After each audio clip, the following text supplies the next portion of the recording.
സംസ്കാര ചടങ്ങുകൾ അത് അവസാന ഘട്ടത്തിലേക്ക് എത്തി നിൽക്കുകയാണ്. ഇപ്പോഴും പല ഭാഗത്തു നിന്നും ആളുകൾ ഒഴുകിയെത്തുന്നുണ്ട്. ഞാൻ നേരത്തെ പറഞ്ഞതുപോലെ തന്നെ കേരളത്തെ ഒന്നാകെ ഒരു വിദ്യാലയമാക്കി മാറ്റാൻ അദ്ദേഹത്തിന് സാധിച്ചിട്ടുണ്ട്. അതുകൊണ്ട് തന്നെ പല മേഖലകളിൽ നിന്നും ആളുകൾ ഇപ്പോഴും വന്നുകൊണ്ടിരിക്കുന്നു എന്നുള്ളതാണ് നമുക്ക് ആ ദൃശ്യങ്ങളിൽ നിന്നൊക്കെ മനസ്സിലാക്കാൻ പറ്റുന്നത്. കാരണം അദ്ദേഹം ഒരു എഴുത്തുകാരൻ മാത്രമല്ല, ഒരു അധ്യാപകൻ മാത്രമല്ല, ചിന്തകനാണ്, ജനപ്രതിനിധിയായിരുന്നു. അത്തരത്തിൽ പല മേഖലകളിലും തൻ്റെ പ്രാതിനിധ്യം തെളിയിച്ച ഒരു വ്യക്തിത്വം കൂടിയായിരുന്നു സാനു മാഷ്. അമൻ. തീർച്ചയായും മലയാളത്തിന്റെ മുഖം എന്ന് നമുക്ക് വേണമെങ്കിൽ ഒറ്റ വാക്കിൽ സാനു മാഷെ വിശേഷിപ്പിക്കേണ്ടിയിരിക്കുന്നു. അത് തന്നെയാണ് നമുക്ക് നിലവിൽ ഇന്ന് രാവിലെ മുതൽ കാണാൻ വേണ്ടി സാധിച്ചത്. മലയാളത്തിന്റെ മുഖമായ സാനു മാഷെ കാണുവാൻ വേണ്ടി വിവിധ മേഖലകളിൽ നിന്നുള്ളവർ എത്തുന്ന ദൃശ്യങ്ങൾ തന്നെയാണ് നമുക്ക് കാണാൻ വേണ്ടി സാധിച്ചത്. ഇപ്പോൾ ഭദ്ര സൂചിപ്പിച്ചതുപോലെ ഏറ്റവും അവസാന നിമിഷത്തിലും ഇവിടെ വലിയൊരു തിരക്ക്, അതായത് ഈ രഘുപുരം ശ്മശാനത്തിൽ പരിമിതികൾ നിരവധിയുണ്ട്. അതായത് മഴയുള്ള ഒരു സാഹചര്യമാണ്, ചെറുതായി മഴ പൊടിയുന്നുണ്ട്. എങ്കിൽ പോലും തന്റെ മാഷിനെ, നമ്മുടെ പ്രിയപ്പെട്ട മാഷിനെ കാണുവാൻ വേണ്ടി അവസാനം നോക്ക് കണ്ട് മാത്രമേ ഇവിടുന്ന് മടങ്ങൂ എന്ന് പറഞ്ഞ് നിരവധി പേർ ഇപ്പോഴും എത്തിക്കൊണ്ടിരിക്കുന്ന ദൃശ്യങ്ങൾ കാണാൻ വേണ്ടി സാധിക്കുന്നുണ്ട്. അത്തരത്തിൽ എല്ലാവർക്കും വലിയ പ്രിയങ്കരനായ ഒരു വ്യക്തിയായിരുന്നു സാനു മാഷ് എന്ന് എടുത്തു പറയേണ്ടിയിരിക്കുന്നു. മികച്ച എഴുത്തുകാരനും ഒപ്പം തന്നെ പ്രാസംഗികനും പൊതുരംഗത്തടക്കം മികച്ച പ്രവർത്തനങ്ങൾ നടത്തി മികച്ച അധ്യാപകനായിരുന്നു. അതിനാൽ തന്നെ എല്ലാവരുമായി ഒരു വ്യക്തിബന്ധം അദ്ദേഹത്തിന് ഉണ്ടാക്കിയെടുക്കാൻ സാധിച്ചിട്ടുണ്ട് എന്നുള്ളതാണ്. മഹാരാജാസ് ക്യാമ്പസ് പോലുള്ള പ്രശസ്തമായ ക്യാമ്പസിൽ വർഷങ്ങളായി അദ്ദേഹം അധ്യാപന ജീവിതം തുടർന്നിരുന്നു. ഒപ്പം തന്നെ കൊല്ലം ശ്രീനാരായണ ഗുരു കോളേജിൽ അദ്ദേഹം അധ്യാപന ജീവിതം തുടർന്നിരുന്നു. ഒരു അധ്യാപകനായിക്കൊണ്ടാണ് അദ്ദേഹം ഔദ്യോഗിക ജീവിതത്തിലേക്ക് കടക്കുന്നത്. അതിനാൽ തന്നെ 10,000-കണക്കിന് വിദ്യാർത്ഥികൾ അദ്ദേഹത്തിനുണ്ട്. അവരൊക്കെയാണ് കഴിഞ്ഞ ഏതാനും മണിക്കൂറുകളായി അദ്ദേഹത്തിന്റെ ചുറ്റുമുള്ളത് എന്നുള്ളതാണ്. പ്രശസ്തരായ നിരവധി പേർ, ഇപ്പോൾ നടനായ മമ്മൂട്ടിയെ പോലുള്ള നിരവധി ശിഷ്യർ അദ്ദേഹത്തിന് ഉണ്ട് എന്നത് അദ്ദേഹത്തെ സംബന്ധിച്ച് അഭിമാന നിമിഷമാണ്. അതോടൊപ്പം തന്നെ ഈ വിദ്യാർത്ഥികളെ സംബന്ധിച്ച് ഈ സാനു മാഷിനെ പോലുള്ള ഒരു അധ്യാപകന്റെ കീഴിൽ പഠനം നടത്താൻ കഴിഞ്ഞു എന്നത് ഇവർക്കൊക്കെ വലിയ ഒരു സന്തോഷവും അഭിമാനവുമുള്ള നിമിഷങ്ങളാണ്. നമ്മളിപ്പോൾ ഈ ഒരു പ്രദർശനത്തിന്റെ ഭാഗമായി ഒക്കെ ഇവിടെ എത്തിയവരോടൊക്കെ സംസാരിക്കുമ്പോൾ അവർ പറയുന്ന ഒരു കാര്യവും അതാണ്. അതായത് സാനു മാഷ് അധ്യാപകനായ ആ ക്യാമ്പസിൽ തനിക്ക് പഠിക്കാൻ വേണ്ടി സാധിച്ചു എന്നുള്ളതാണ്. അതോടൊപ്പം തന്നെ നിരവധി പൊതുപരിപാടികളൊക്കെ തന്നെ പ്രധാന മുഖമായി എപ്പോഴും സാനു മാഷിനെ കണ്ടിട്ടുണ്ട് എന്നുള്ളതാണ്. നിരവധി കൂട്ടായ്മകളുടെ ഭാഗമായി അദ്ദേഹം പ്രവർത്തിച്ചിട്ടുണ്ട്. പ്രത്യേകിച്ച് എറണാകുളത്തെ സംബന്ധിച്ചുകൊണ്ട് ഈ സാംസ്കാരിക പരിപാടികളുടെ ഒക്കെ ഒരു പൊതുമുഖമായിരുന്നു സാനു മാഷ്. അദ്ദേഹം ഇല്ലാത്ത ഇനിയൊരു സാംസ്കാരിക പരിപാടി എന്നൊക്കെ പറയുന്നത് ഒരു പക്ഷേ ഇവിടെയുള്ള പ്രവർത്തകർക്ക് ഒരിക്കലും ചിന്തിക്കാൻ വേണ്ടി കഴിയില്ല എന്നതാണ് ഒരു കാര്യം.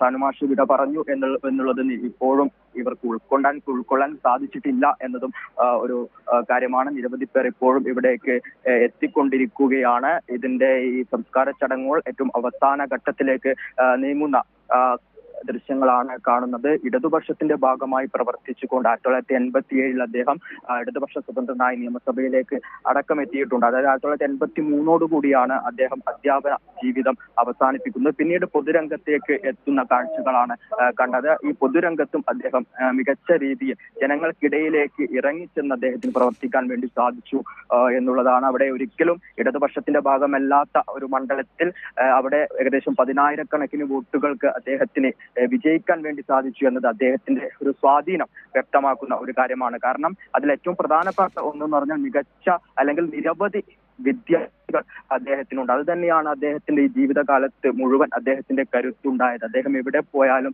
അദ്ദേഹത്തിന്റെ ശിഷ്യരായ നിരവധി പേർ അവിടെ ഉണ്ടാകും, അവരുടെ സൗഹൃദങ്ങളിൽ ഏർപ്പെടും.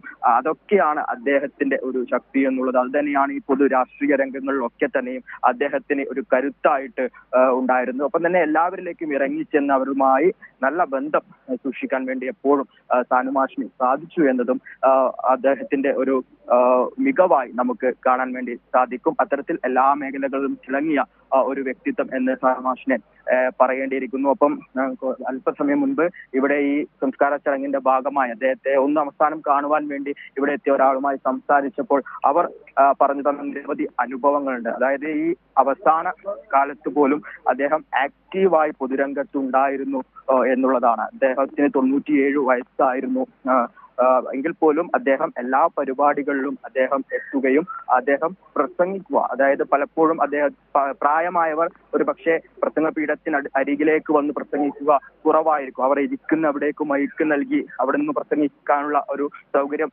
ഉണ്ടാക്കി കൊടുക്കുകയായിരിക്കും. പക്ഷേ സാനുമാഷിന് ഒരു നിർബന്ധമുണ്ടായിരുന്നു, താൻ പ്രസംഗവേദിയിൽ ഉണ്ടെങ്കിൽ ആ പ്രസംഗപീഠത്തിനരികിൽ വന്ന് തനിക്ക് പ്രസംഗിക്കണമെന്നുള്ളതാണ്.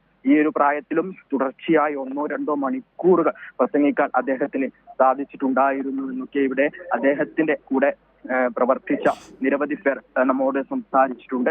അത്തരത്തിൽ തന്റെ ജീവിതം പൊതുസമൂഹത്തിന് വേണ്ടി മാറ്റിവെച്ച ഒരു വ്യക്തി എന്ന് പറയുവാൻ വേണ്ടി സാധിക്കും. ആ പ്രസംഗം അത് കേട്ടിരുന്നു പോകുന്ന, അതായത് അവിടെ എത്തിയ എല്ലാവരെയും ആകർഷിക്കുന്ന ഒരു പ്രസംഗമായിരിക്കും. അത്തരത്തിൽ ജനങ്ങളെ ആകർഷിക്കുവാനുള്ള ഒരു പ്രത്യേക കഴിവുള്ള ഒരു വ്യക്തിയായിരുന്നു സാനുമാഷി എന്നതും എടുത്തു പറയേണ്ടിയിരിക്കുന്നു. ഇപ്പോൾ നമ്മൾ തുടക്കത്തിൽ സൂചിപ്പിച്ച പോലെ തന്നെ മലയാളത്തിന്റെ മുഖമാണ് മറന്നു ചെയ്ത് നമുക്ക് ഒറ്റ വാക്കിൽ സൂചിപ്പിക്കാൻ വേണ്ടി സാധിക്കും. വലിയൊരു വിയോഗം അത് ഉണ്ടാക്കുന്ന ആ ഒരു ശൂന്യത അതിനി നികത്തില്ല എന്ന അതൊരു സത്യമായി തുടരുന്ന ഒരു കാര്യം തന്നെയാണ്. അത് തന്നെയാണ് എല്ലാവരും സൂചിപ്പിക്കുന്നതും.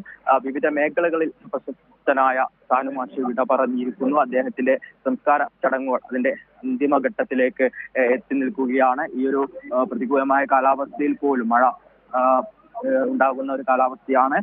നേരിയ രീതിയിൽ മഴ പൊടിയുന്നുണ്ട് എങ്കിൽ പോലും ഇവിടെയൊക്കെ അവസാനമായ അദ്ദേഹത്തിന്റെ സംസ്കാര ചടങ്ങുകളൊന്ന് കാണുവാൻ വേണ്ടി, അല്ലെങ്കിൽ അദ്ദേഹത്തെ കാണുവാൻ വേണ്ടി നിരവധി പേർ ഈ ഒരു രവിപുരം ശ്മശാനത്തിലേക്ക് എത്തിയ കാഴ്ചകൾ കൂടിയാണ് കാണുന്നത്. ഇന്ന് രാവിലെ മുതൽ, അല്ലെങ്കിൽ ഇന്നലെ രാത്രി മുതൽ തന്നെ ഇത്തരത്തിലുള്ള ദൃശ്യങ്ങൾ തന്നെയായിരുന്നു കാണാൻ സാധിച്ചിട്ടുണ്ടായിരുന്നത്. ഇപ്പോൾ സംസ്കാര ചടങ്ങുകൾ അന്തിമഘട്ടത്തിലേക്ക് എത്തി നിൽക്കുകയാണ്. അതെ, തീർച്ചയായും അമൽ. എന്തായാലും ധാരാളം ആളുകൾ ഇപ്പോഴും അദ്ദേഹത്തെ കാണാൻ വേണ്ടി വരുന്നുണ്ടായിരുന്നു. പക്ഷേ പലർക്കും കാണാൻ സാധിക്കാതെ മടങ്ങേണ്ട വരുന്നൊരു സാഹചര്യം നമുക്കിപ്പോൾ മനസ്സിലാക്കാൻ പറ്റുന്നുണ്ട്. അദ്ദേഹത്തിൻ്റെ സംസ്കാര ചടങ്ങുകൾ കൊച്ചിയിലെ രവിപുരം പൊതുശ്മശാനത്തിൽ പൂർത്തിയായിരിക്കുന്നു എന്നുള്ളതാണ് മനസ്സിലാകുന്നത്. അവിടെ മന്ത്രി പി രാജീവ്, ഒപ്പം മുഖ്യമന്ത്രി പിണറായി വിജയനുണ്ട്.